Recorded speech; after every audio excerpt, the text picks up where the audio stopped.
Bienvenidos amigos a un capítulo más de Nerds y No Tan Nerds. El día de hoy tenemos un programa muy especial para ustedes de este hombre tan grandioso. No se ve. Está, ya se vio. No Que se es ve. el señor Frank Miller, un gran exponente del cómic. Un gran todólogo del Un gran cómic. todólogo del cómic y las artes gráficas y las artes audiovisuales también ya, que merece un programa especial, pero antes que nada vámonos a la realidad.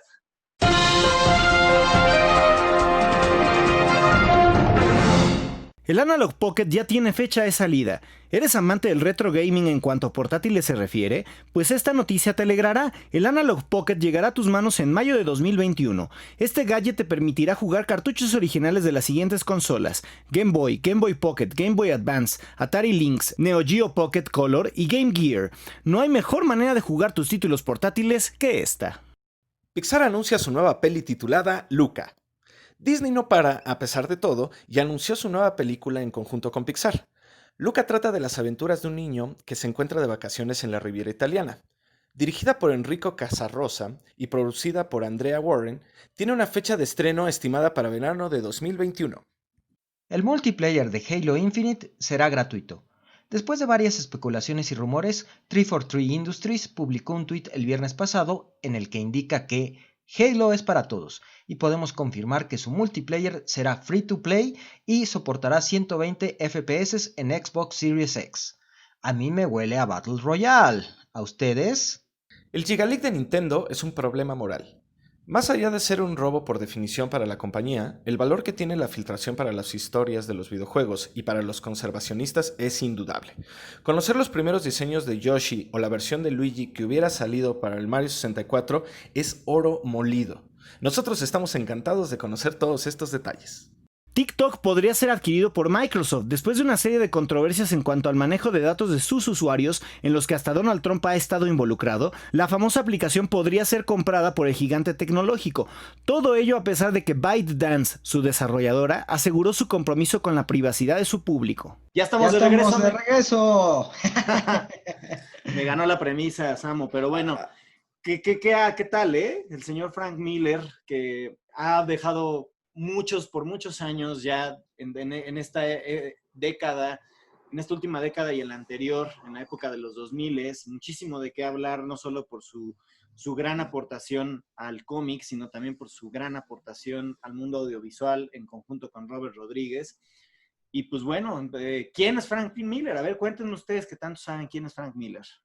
Un poquito de la historia de Miller. Él nace el 27 de enero de 1957 y en lo personal creo que lo podría considerar como el artífice de la maduración del cómic moderno como lo conocemos. Yo creo que él, en conjunto con Alan Moore, dieron esas historias y dieron ese nuevo punto de vista que tuvo el arte secuencial pues, a mediados de los 80s y lo que vino, ¿no? Después. Creo que es muy importante el estilo que él adoptó o que él creó. Es una mezcla entre el cómic tradicional norteamericano y el manga, ¿no? Él decía, o bueno, dice, todavía no se ha muerto, que el cómic norteamericano está muy lleno de letras, muy lleno de texto, ¿no? Está muy atiborrado de texto y en comparación con el manga no es así. El manga tiene algunos dibujos más libres, el texto es más cuidado.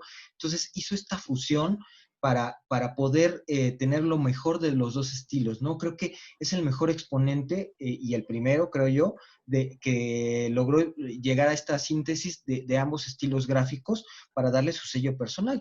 Y más allá de eso, independientemente de su calidad en el dibujo y de su estilo de dibujo, creo que la manera en que relata las historias, en que las escribe, también es muy, muy importante. Es un grande. Es un grande.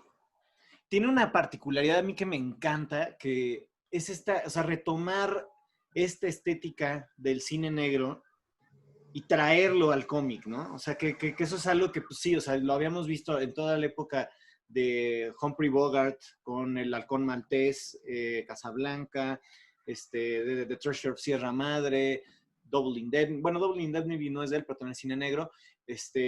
Hay una serie de películas que se hicieron y él lo retoma y entonces se vuelve un arte gráfico bien interesante porque utiliza el alto contraste que es precisamente una forma gráfica y una forma audiovisual de contar historias de detectives, de policías y todo esto. Y bueno, obviamente o sea, hasta me encanta ese chiste de los Simpson, ¿no? Así de Batman es un científico, ¿no? Entonces, pues también al final del día, pues sí, o sea, Batman agarra como esa onda de Batman de detective que mismo Ra's al Ghul en la serie animada de los 90s siempre se refirió a Bruce Wayne y a Batman como detective, ¿no? Entonces, esa cuestión de detective lo retoma y lo utiliza para crear una estética muy definida en el cómic, que es lo que hace a Frank Miller un gran. No, y lo hace grande, pero también hay que recordar uno. Sí está muy inspirado también, como bien lo decía Samo, en esta técnica de hacer manga, que en realidad pues, son positivos y que sí es alto contraste, es blanco y negro, pero él lo hace con trazos muy cuadrados, trazos muy bruscos, que cualquiera podría decir, con mucho cualquiera vértice. podría decir, pues no, pero cuando realmente ves el texto que acompaña todas sus placas, no se alcanza a ver, pero... Y ves la intención, justo, o sea, ves la intención que él da. Estábamos platicando nosotros antes de esto de 300, ¿no? 300, pues este gran paisaje que nos muestra en este formato, que gracias al cielo todas las demás editoriales lo hicieron igual, ¿no? Una de las más sonadas para hispano, pues fue la que hizo Norma, pero realmente ese tema, ves claramente que a él le encanta la ilustración, ¿no? Y le gusta el movimiento. O sea, pero... digo, para los que no saben, o sea, el formato regular de un cómic es así, en claro, una escama vertical, y lo que hace Frank Miller con 300 es hacerlo así, en horizontal. Apaisado. Apaisado a 3 viñetas por página. O página completa. Página completa. También eso es lo que él hace de una forma magistral. Uh-huh. Que aquí, si nosotros nos damos cuenta desde que comienza en Marvel Comics, pero lejos de Marvel Comics, él ya estaba entre Marvel y DC haciendo trabajitos para... Sí, sus primeras incursiones fue el número 84 de Twilight Zone y el 64 de Werewolf Tales, ese dentro de exactamente. DC, apadrinado por Neil Adams. O sea, que entra en una época que yo no sabía esto, ¿no? Ustedes me lo dijeron antes de que empezara el programa, de que colaboró para cómics de Twilight Zone. Yo no sabía que había cómics de Twilight Zone, la verdad lo confieso. Y está chingón ver que también incursionó en la ciencia ficción, ¿no? O sea, en las obras de Rod Serling, que era un grande de la ciencia ficción, y a la fecha seguimos recordando a Rod Serling por eso. Cabe destacar, no, y sí, grande, una joya de un compendio de historias maravillosa, pero cabe destacar que Frank Miller, porque todo el mundo puede creer, Frank Miller dibujando, y se imaginan el dibujo de Batman año 1, 300, no, nada que ver, o sea, Frank Miller sí dibujaba el mero estilo gráfico estadounidense del cómic, y así fue como empezó, ¿no? Sí, de hecho arranca, bueno, perdón, termina. No, adelante. Después de estas pequeñas incursiones que tuvo con DC y con otras editoriales, se pasa como portadista y filliner de Marvel, empieza a hacer algunos números que le van ahí soltando poco a poco, unas historias pequeñas, hasta que Jim Shooter llega como editor a Marvel, y él empieza a picar piedra, empieza a moverse para subirse al título de Daredevil, ¿no? Que en ese momento Daredevil era un título mediano para abajo, ¿no? Ya no estaba vendiendo bien, se estaba publicando 2 veces al mes, y es él en el número 158 donde empieza a ya hacer los lápices de esta historieta, que empieza a subir, ¿no? Empieza sí, o sea, básicamente a él le debemos que se haya levantado la historia de Daredevil. Pues es que sí, y se haya vuelto lo que se volvió. Uh-huh. A los 22 años llega este cabrón y le da frescura a ese sello que técnicamente se lo dan porque pues es como, vamos a ver qué trae. Digo, de todos modos, él ya traía previos 2 años tal vez de estar meneándose y ser como medio conocido en la industria como un freelancer, ¿no? Como alguien que estaba aquí y allá, pero que hacía muy buen trabajo. Pero ¿sabes cuándo es cuando despega John? Está Jim Shooter, ¿no? Le da la chamba y él lo sigue dibujando y todo, pero es hasta que llega Denny O'Neil a la editorial. Exacto. Que le dice, a ver, güey, escríbelo. Y empieza a hacer las dos cosas, empieza a escribir y empieza a dibujar, y ahí es donde el título, ¡pum!, ¿no? Se va para arriba. Empiezan No, a bueno. subir las ventas. Y deja tú, inclusive actualmente vemos un personaje como Elektra y nadie se imaginaría que lo creó Frank Miller, ¿no? O sea, que es así como, el personaje Elektra, el gran amor de Matt Murdock y bla, bla, bla, pero ese personaje tiene, a ver, y si no me equivoco, bueno, corríjanme en el error, pero según yo, el año pasado, y si no fue el año pasado, fue en el 17, sacó un nuevo trabajo de Elektra, ¿no? No lo sé. Que ahí es donde te das cuenta, pues que al final es parte como de esta creación, pero no solo fue eso, sino fue el estilo que después empezó él a hacer, ya no en la ilustración, sino en las historias, porque él a mí se me hace un magnífico storyteller y como ilustrador obviamente tiene un valor agregado, porque como podemos ver el fondo de Ale, o podemos ver tu fondo, es único, ¿no? Son trazos, no me atrevería a decir que es el Velázquez del cómic, pero tiene trazos muy rápidos y muy buenos. Es que lo que tiene Frank Miller es una cosa que yo me acuerdo muy bien, que hablaba algunas veces con colegas filósofos, que ellos me contaban que cuando ellos leen la Odisea o la Ilíada en griego antiguo, hay cosas en el texto que son onomatopeyas, güey. Entonces, en griego antiguo utilizan una onomatopeya para hacerte entender el sonido de una flecha pasando al lado de Patroclo, ¿no? Ese tipo de cosas, ¿no? Y yo les decía, es que sucede un poco lo mismo en el cómic que hace Frank Miller. ¿Por qué? Porque o sea, no lees onomatopeyas, no estás leyendo un texto en griego antiguo, pero estás viendo un trazo que te refleja la velocidad y te refleja el golpe que están asestando en 300, que te refleja el dinamismo del cómic. O sea, es una imagen que yo veo y no es un storyboard normal, no es un cómic normal. O sea, yo estoy sintiendo lo que está viviendo el personaje a través del trazo. O sea, Es la que, ¿sabes? lluvia muy típica en Sin City. Sí, es una colección o condensación de muchos factores entre un trazo brutal, sesgado, en vértices, gore en muchas de las escenas, y violento, pero no por ello deja de ser hermoso. La manera en la que todo eso se conjunta y se ve plasmado en una página de un cómic de Frank Miller es impresionante. No, te vuela la cabeza. Y adelantado a su época, ¿no? O sea, ya que estamos hablando de Sin City yo creo que es de los primeros cómics, bueno, dejando de lado el personaje de Elektra, que por cierto Jennifer Garner en esa película, aunque la peli no me encanta, pero Jennifer Garner me parece muy mala esa película, muy atractiva en el papel de Elektra. Pero independientemente de eso, o sea, Frank Miller sí supone una liberación femenil en Sin City, porque las mujeres en ese cómic y en esa película son altamente empoderadas. Pues o sea, desde Elektra, güey. ¿Sí? Desde Elektra se desde empieza Elektra. A ver esa tendencia que tiene él de empoderar a la mujer, que también está bien chido, porque Elektra se termina haciendo a Matt Murdock como sus sí, como su pendejo, claro. Claro. Tal cual. Y no, y hay que notar, por ejemplo, todos los demás trabajos que ha hecho, y por ejemplo, este último trabajo que hizo con un brasileño, ya me acuerdo del hombre, que inclusive en la portada, es cuando le critican, es de Batman, porque es Batichica la que aparece en portada en una manifestación contra el gobierno de China.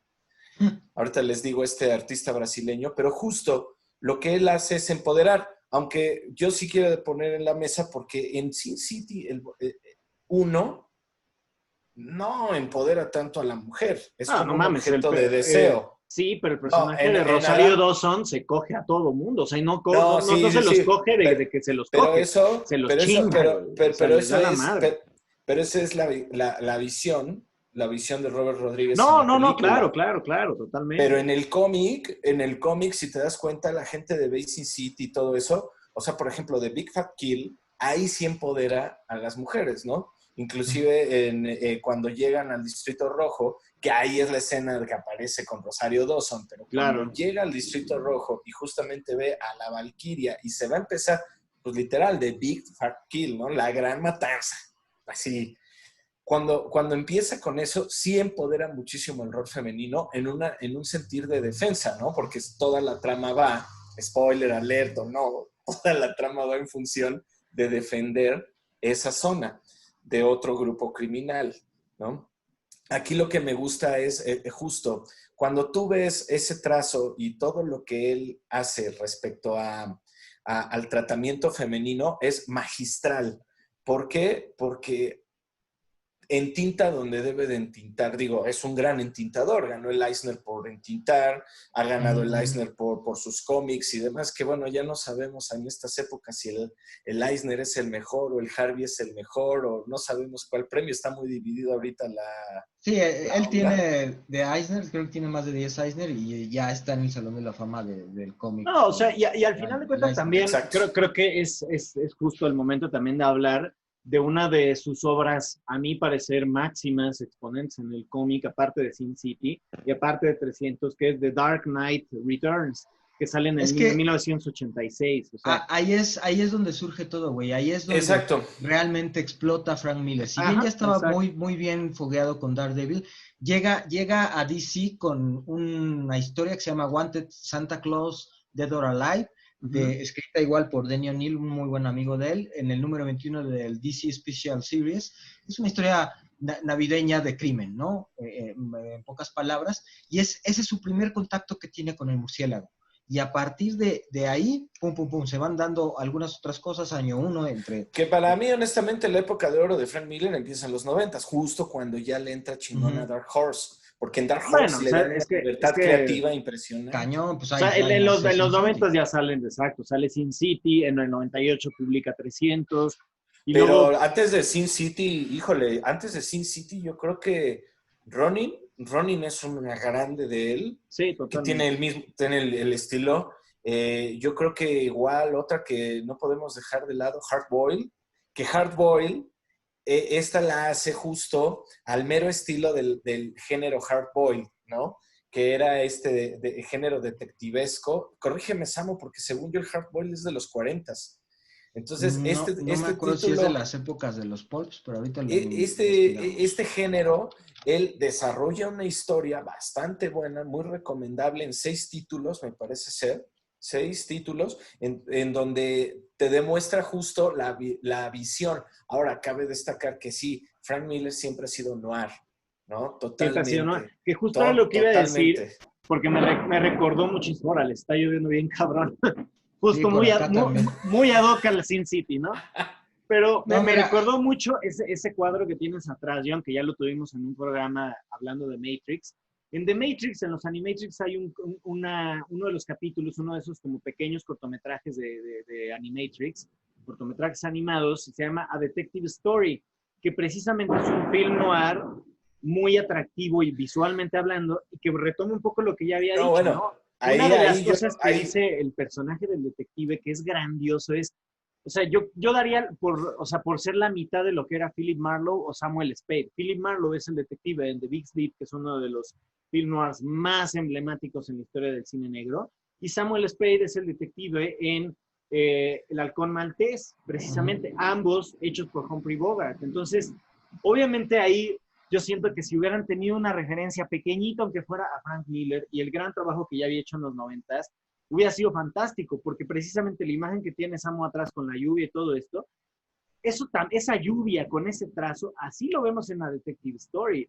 Que a mí oye, no yo me nada más vengan a quiero, decir esos ilustradores yo, que no fue yo nada más quiero una onda aclarar ahí. también, porque está buenísimo ese punto. Yo nada más quiero acotar que esa historia, aparte de lo que dices que es noir, y justamente el pedo detectivesco del Hardboiled, a mí me encantó porque le dieron el giro de serlo steampunkero, Ah, así, claro, claro. steampunkero de a madres. Pero bueno, ya eso mira, nada más era. ya lo encontré. Hardboiled apareció más o menos en 1929, 1930 y se le Como atribuye género, como como género, género, y se le como género. atribuye como su autor principal a Dashiell Hammett, en Que eran 1894-1800. ilustraciones, si lo buscan, amigos que nos ven en internet, podrán ver que eran muy clásicas en cuanto a cómo se dibujan a los personajes y demás, pero las tramas eran rudas, o sea, las tramas eran pesadas. Era, lo mató. ¿Y cómo lo mató? Lo destripó. ¿Y en dónde lo destripó? O sea, era detectivesco totalmente, Y ahí ¿no? regresamos a un poco porque nos fuimos de largo y ya Sí, no no, comentamos de Dark Knight Returns. ahí también se ve la parte del empoderamiento femenino, donde surge el primer Robin chica, ¿no? Que deja de estar Jason Todd, ya muere, está toda esa historia alterna y en paralelo, y tenemos por primera vez a un Robin chava, ¿no? La narración que hay detrás de todo esto, digo, no la vamos a contar, si no la han leído, ¿qué hacen aquí? Salgan corriendo a leerla, es un pilar de la historia del cómic moderno, pero pues en pocas palabras nos presenta a este Bruce Wayne decrépito de 55 años, que se había decidido retirar y que ve que todo lo que hizo no sirvió para un carajo. Al final de cuentas es la caída del mismo régimen que representaba socialmente Batman, ¿no? Y eso es una historia bien interesante, a mí me apasiona mucho justo esa historia precisamente por lo que representa, ¿no? O sea, es ya el decaído Batman que ya no puede hacer absolutamente nada, ya está viejo, ya vio decaer todo su proyecto de vida porque se da cuenta que si no existe la figura de Batman no puede existir el orden y no puede existir esa paz social que él generó. Pero pues también a la vez es una cuestión de decir, o sea, de eso que después menciona Christopher Nolan en sus pelis, ¿no? O sea, Batman es un símbolo, no es una persona, es un símbolo. Y ese símbolo que representa el Dark Knight tiene que seguir de alguna manera, ¿no? Que lo deja abiertamente, en The Dark Knight Rises lo deja abierto con el personaje de Joseph Gordon-Levitt. Como, oye, tú deberías usar tu segundo nombre, es un nombre muy bonito, Robin, ¿no? O sea, discúlpeme, esto ya no es spoiler, si no han visto Dark Knight Rises, es que justo yo creo que es eso, el tratamiento de los personajes que tiene Frank Miller, que es muy curioso ver cómo te muestra un personaje, pero te lo va construyendo no con base en lo que está haciendo, eso lo pasa a segundo plano, sino en base en de lo que hizo, que eso sí lo tenemos muy claro en muchas de las historias. ¿Por qué? Porque te das cuenta que a él le gusta justo contar la historia, describir perfecto al personaje para que después si da un balazo sepas por qué dio el balazo. Y eso es algo bastante interesante de Frank. Repito, independientemente de los artes, digo, estamos hablando de que es un cuate con una trayectoria increíble que ha pasado por Marvel, por DC, por por Dark Horse, por muchas editoriales, y si igual, él lo ha dicho, ¿no? No soy fan ya de las nuevas editoriales, yo hace 18 años empezó con Spider-Man, ¿no? Otra vez en Marvel, y que había dicho que ya no iba a regresar. El boom para mí, que era lo que comentaba hace un momento, son los 90, porque viene una libertad creativa muy cañona, y que vienen los 2000 gracias a estas producciones cinematográficas, pues él puede darse ese lujo y esa fama que yo no comparto con lo que hizo en The Spirit, porque, bueno, digo... O sea, lo que decíamos, ¿no? The Spirit es un proyecto que lo tenemos que mencionar porque, pues, a final de cuentas, él lo dirigió, fue una de sus incursiones importantes de Frank Miller al cine. Sin embargo, no hay que dejar de lado un dato importantísimo. Frank Miller no incursionó en el cine en la época de los 2000. Frank Miller incursionó en los 90s como guionista de la película 2 de Robocop y la 3, que ampliamente quedó decepcionado porque no le gustó el resultado. Y sí, pues sí fue como de chale, ¿no? O sea, quiero hacer esto, pero no veo cómo, ¿no? Y ahí esa es justo una parte que es bien interesante cuando ya hace Sin City con Robert Rodríguez años después, que en los making ofs de Robert Rodríguez dice, es que lo dejé dirigir y hay cositas que ustedes no creerían lo piqui que puede llegar a ser el señor Frank Miller, ¿no? O sea, cosas como que está con una escopeta uno de los guardias y le está agarrando así, y se acerca Frank Miller al set y le dice, no la agarras así, agárrala así.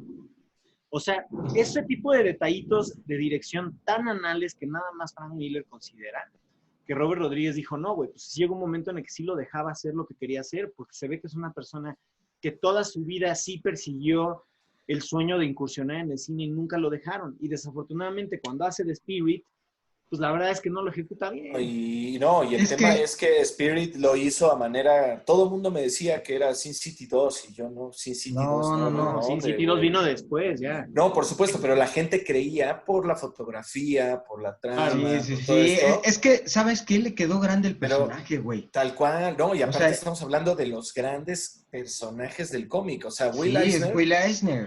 Will Eisner, digo, rápidamente lo digo, los premios Eisner obviamente es a lo mejor del cómic, que venían siendo los premios Jack Kirby, que se parte esto para que después Fantasgraphic y la otra empresa tuvieran los derechos de cada uno de sus premios. Pero el premio Eisner va en función de Will Eisner. Y Will Eisner hizo el cómic como lo conocemos. El formato que acabas de decir tú hace rato, Ale, es un formato vertical y demás. Ese formato lo instituyó Will Eisner a través de inserciones en un diario. Y así fue como se creó. Por eso es el padre del cómic o del formato del cómic actual. Pero independientemente de eso, tú ves a The Spirit, que por cierto, ahorita The Spirit, así como muchos filmes de Miller también, bueno, no filmes, historias de Miller, con la generación de cristal no podrían ser tan grandes. The Spirit, si vieron la película, pues notarán que no está el asistente de The Spirit, que era un chavo de color, lo más parecido a Memín Pinguín que existía. Sí, totalmente. O sea, que ahorita les paso el nombre, pero es curioso. Entonces, ves eso. Por supuesto, Frank Miller decide, porque reconoce la maestría de Will Eisner al hacer este personaje y que tiene mucho que ver con el Hardboiled, nada más que el Hardboiled era dramático y The Spirit tenía ciertos notes de humor, ciertas situaciones en donde decías, va, cuando él se avienta a hacer este tipo de historias, pues obviamente ya traía bastante experiencia y lo retoma en el cine. Yo no me refería hace rato a que él fue conocido en el cine porque él haya dirigido, sino porque se animaron a sacar sus historias al cine, porque es verdad, la gente, o sea, en los 2000 pues no conocían, es más, te lo puedo decir, 2002. El 2002 fue la primera vez que yo leí 300. ¡Wow! Impactante. Pero el mundo del cómic no, aquí en México, por ejemplo, la gente no conocía a Miller, y la gente no conocía a Miller a nivel mundial. En Europa y en Estados Unidos ya empezaba a hacer demasiado ruido, y de repente llega Sin City, y de repente empiezan a llegar otras historias que dices, ay, güey, o sea, este güey traía algo, pero no solo traía la historia, traía el arte, traía la intención, se juntó con gente, o sea, los trabajos que hizo con Gibbons, el de Watchmen, o sea, la verdad es que también fueron cosas, el cuate ha trabajado con todo mundo y lo ha plasmado en muy, muy buenas historias, pero sí te das cuenta que son sus historias. Está bien padre, ¿no? Que justo es eso, una cosa que a mí me gustaría ya un poco para brincar ya también a la parte audiovisual con 300 que hace Zack Snyder, es la importancia de tener un cast muy bien pensado y tener una historia que prácticamente la calcó. O sea, sí fue como, tengo que tener plano a plano lo que ya hizo Frank Miller. Y la verdad es que, miren, podrán decir lo que quieran de Zack Snyder con su adaptación de Watchmen, con la de Sucker Punch, y con otra serie de películas que ha hecho antes y después de 300, pero 300 me parece que es una obra maestra en el mundo audiovisual, simple y sencillamente porque todo ese universo se crea en post, o sea, realmente todos esos fondos que vemos eran pantallas azules y pantallas verdes, porque lo que recrean ahí, utilizan el aerógrafo para pintar los abdómenes de todos los espartanos, ¿no? Para realmente dar esos cuerpos, porque esos cuerpos eran imposibles de tener aunque te mates de ejercicio o de dieta, y la mejor manera era resolverlo de esas formas, ¿no? O sea, es que tenía el mejor storyboard que alguien pudiera querer, que un director de cine quisiera tener. Totalmente. O sea, era como de, güey, ¿cómo la filmas? Pues así, ahí está el cómic, güey. O sea, nada más cópialo. Y la verdad es que creo que ahí es una gran aproximación de Frank Miller al mundo audiovisual. Obviamente, pues también después ya tuvo toda esta parte de Sin City, que también fue fantástica, con Sin City 2 también, ya con un Josh Brolin encabezando, ya no siendo un Bruce Willis, ya no siendo una Rosario Dawson, ya no siendo Mickey Rourke. O sea, ya hay un cambio. Ahí tienes a un negrito bien amado. Lo hizo Frank Miller. Es un perro noir. Es un perro noir. Un perro noir. Pero precisamente lo interesante es ver eso, ¿no? O sea, ver esa trascendencia que tiene en el mundo audiovisual Frank Miller y cómo pasa de hacer todo este mundo audiovisual a incursionar en este 2020 en Netflix con una serie que se llama Cursed o Maldita, ¿no? Que la verdad es que no he leído muy bien en las críticas, yo la verdad es que creo que no va a ser definitivamente de las mejores obras, pero lo que me interesa aquí no es hablar de si está buena o no, es decir, ya está incursionando en una de las cosas que siempre quiso Frank Miller. Pero aquí ojo, porque Maldita no es historia de Frank Miller. No, está creada por ilustrador. Ajá. Es creada, pero es ilustrador. Él no es el guionista o... No, yo sé que no, Sí, pero sí, sí. al final Pero del me día él refiero aparece como creador. para hacer la diferenciación, es Maldita, es creo que es su único trabajo como ilustrador, tal cual, en donde no Pero puso está ni un padre, punto o en un sea, guión. a lo que yo voy es, y me parece fantástico, y me apoyo en lo que tú dijiste, ¿no? Es un grandioso storyteller, es Sí, una claro. Sí, persona sí, sí. grandiosa al contar historias. Y el hecho de que ya estemos hablando de mundos audiovisuales, en el que, retomando lo que ya decíamos, que el storyboard sean ilustraciones de Frank Miller, puta, es grandioso, porque las posibilidades, yo lo digo como cinefotógrafo, no mames, o sea, que me des una viñeta de Frank Miller y me dices, lo tienes que recrear, güey. Mucha gente diría, no, qué hueva tener que estar recreando lo que ya alguien ha hecho. No, güey, o sea, qué orgullo que puedas recrear un cuadro de Frank Miller. Es como si llegaran hoy en día y te dijeran, oye, ¿sabes qué? O sea, la referencia a esta película es una pintura de Velázquez.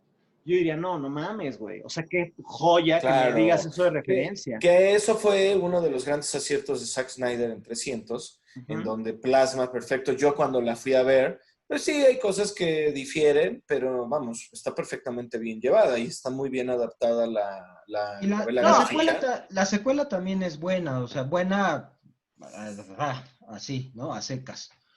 No No le vaya, no, sé, o sea, no, sí, pues es que, mira, algo que puedo decir de Frank Miller, porque justo, él lo ha dicho, ¿no? ujú. El mito de las Termópilas es algo que a él No, le pues, fascina claro, y claro.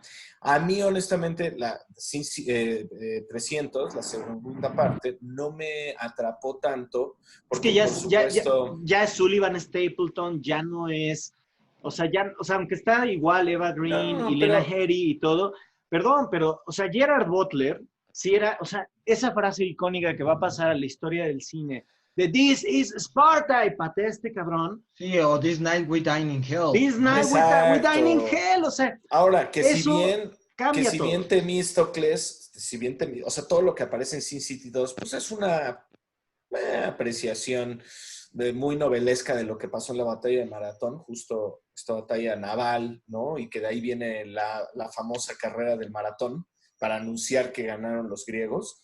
Está padre.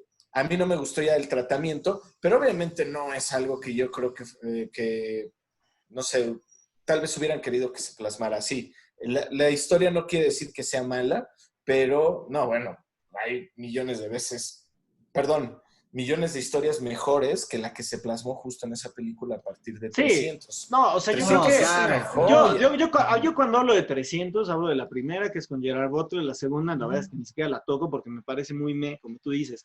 Sí, Creo o sea, que medias. la historia es la de 300, 2006, Zack Snyder. Esa es la historia de 300. Claro. Y creo que, o sea, a mí lo que me encantaría también decir un poco ya a nivel conclusión del programa es poner sobre la mesa la importancia y la relevancia de la remediación. ¿Qué es esto? Es este concepto de los medios de comunicación, de cómo un medio se recrea a sí mismo porque retoma de otros medios. Y al final del día lo que hace Frank Miller es eso, ¿no? O sea, retoma esta onda noir, la extrapola a los cómics y luego de los cómics vuelve al cine y me parece maravilloso, o sea, cómo va en esta onda senoidal aquí viajando arriba y abajo, entrando en un género, pasando por otro, recreándose a sí mismo constantemente. Y eso es una aportación de Frank Miller que nos hace tener hoy en día referentes cinematográficos y artísticos, no solo de grandes historias, sino también de grandiosas ilustraciones que se llevaron al cine y que en el cine crean referentes para poder seguir creando. O sea, ahora ya hablamos de una estética Sin City, ¿no? Como Ajá. referencia. No, y Antes, también antes no existía eso.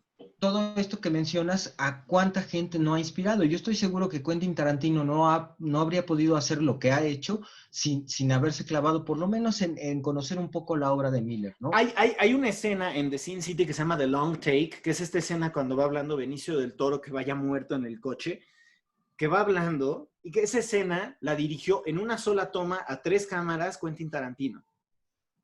Es fantástico, lo Pero invita Robert bueno, Rodríguez y Robert qué, Rodríguez filma Sin City sin decirle qué, a Frank Miller. La primera escena de la película de Sin City de la 1, esa la filma él, crea todo un estudio de postproducción para ver si es posible hacer Sin City en el cine, lo logra, llega y se lo presenta a Frank Miller y le dice, oye, ¿quieres hacer Sin City? En el cine, mira, hice esto. Y Frank Miller le dice, güey, claro, pero, quiero también colaborar y ser codirector. Y Robert Rodríguez le dice, ok, va. Y ahí viene esto que les digo, ¿no? De cómo poner el arma, no así, sino así.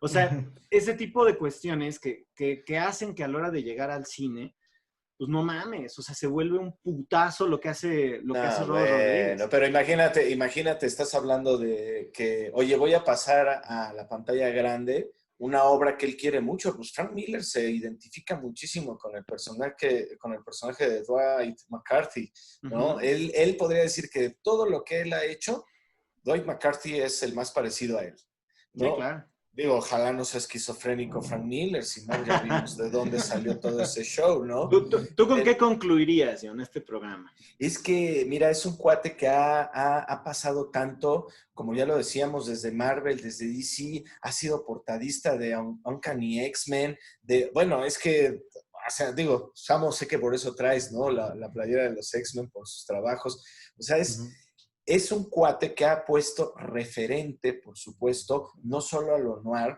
no solo a lo detectivesco, porque si lo ponemos en una balanza, por supuesto, Batman es como que lo que más ha puesto empeño él, pero ha pasado por personajes como John Carter, ha pasado por personajes como, híjole, Superman también lo ha hecho, lo que hizo con Daredevil. Sí, pues al final de cuentas, The Dark Knight termina peleando contra Superman. Exacto, Sí, y yo creo que ese encontronazo aquí, está chingón.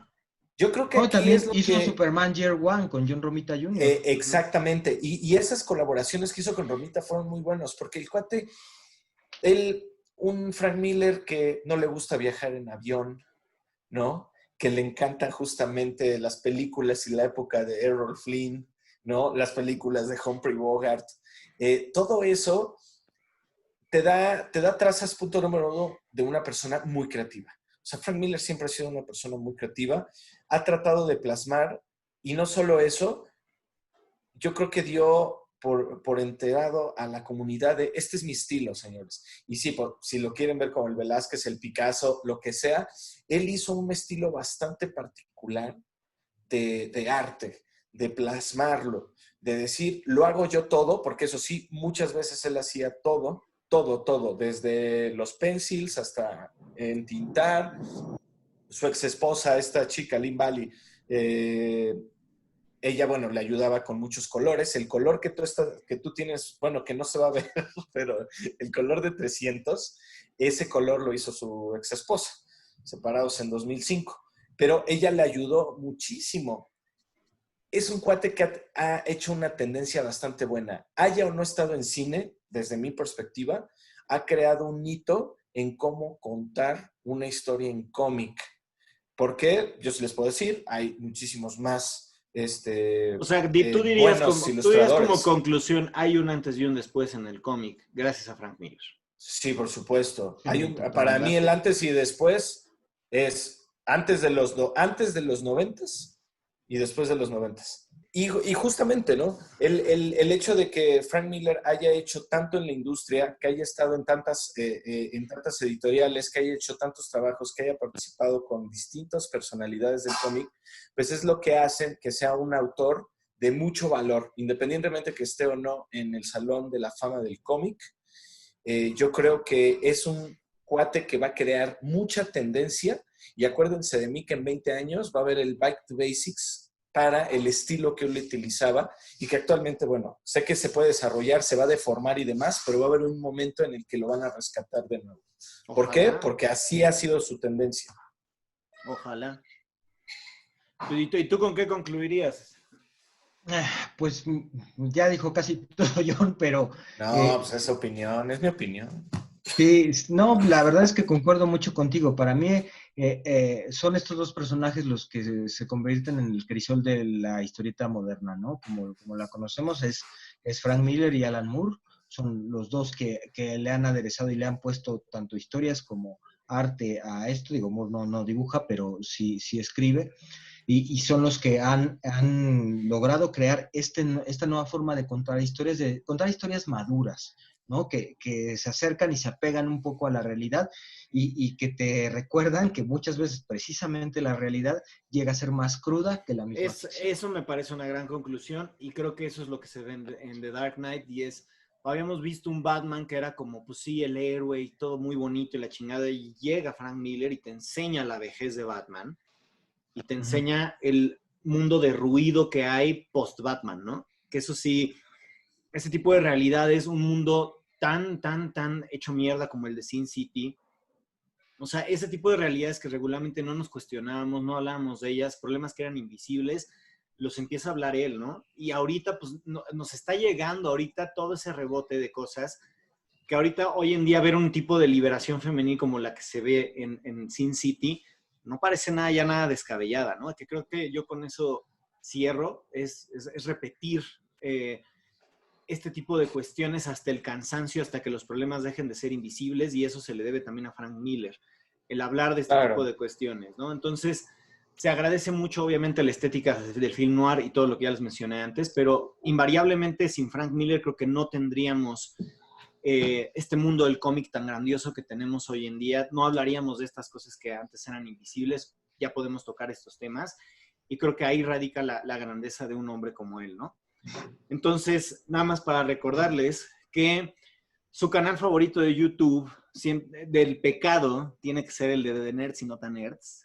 La ciudad del pecado la encuentran aquí con nosotros hablando de todos estos temas. Algunos días nos agarraremos a madrazos, otros días serán así de tranquilos en el que lo converjan nuestros puntos de vista, pero de eso se trata esto. Se vale que ustedes también nos menten la madre si no están de acuerdo con algo de lo que decimos.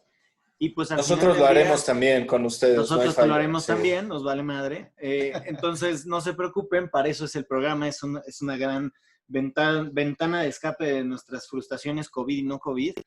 Entonces, de eso se trata esto, de poder aventar todo el veneno que traemos dentro, y para eso siempre los vamos a estar de frente diciéndoles todo esto y en la mejor disposición de escucharlos. Les agradecemos mucho. Este ya es el capítulo número 43. Y en el pasado tuvimos ya más de 1,300 views. Les tenemos que agradecer de corazón que sigan apoyando el programa y el proyecto. Y pues aquí estaremos. Suscríbanse, denle a la campanita, denle a todo. Y pues nos vemos en el siguiente episodio y vamos a tener más invitados bastante chingones y vamos a tener episodios bien padres que sigan sintonizando nuestro canal a través de YouTube, sigan viéndolo y sigan, sobre todo, compartiendo. Muchísimas gracias. Y siendo nerds. Nos vemos al siguiente. Y gracias por vernos. Hasta la próxima. Bye.